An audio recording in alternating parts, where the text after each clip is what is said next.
In today's video, I'm going to teach you how to duplicate and transfer a Wix website. If you're looking to make a copy of your site, or perhaps pass the reins over to another site manager, this guide is perfect for you. The process may seem intricate at first, but we'll break down each step to make it manageable. First, head to the Wix dashboard. Once there, click on My Sites.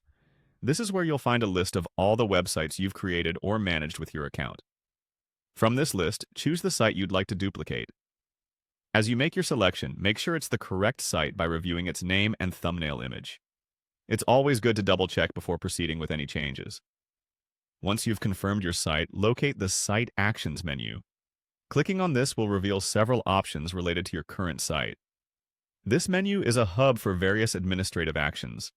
From the drop-down options, select Duplicate Site to create a new copy of your existing website.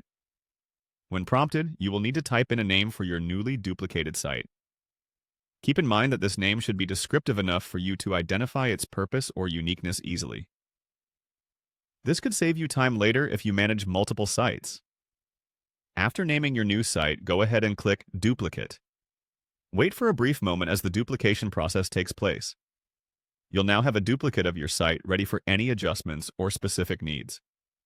Next, navigate back to your list of sites. You will see both the original and the newly duplicated site in the list. To start transferring the duplicated site, select it from the list and return to the Site Actions menu. This time, choose Transfer Site. This action will bring up a prompt for you to enter the email address of the new site owner.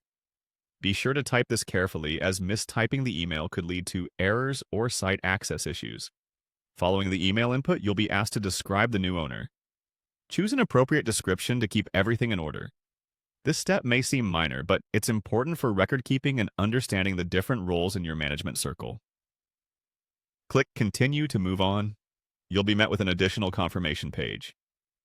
Clicking on Continue again solidifies your intention to proceed with the transfer. Finally, you'll click on Transfer Ownership to complete the process. This final step marks the transfer as official and grants the new owner access to manage the website. And there you have it, a successfully duplicated and transferred Wix website. Feel free to revisit these steps anytime you need a refresher. If you have any questions or run into issues, the Wix support team is always available to provide additional guidance.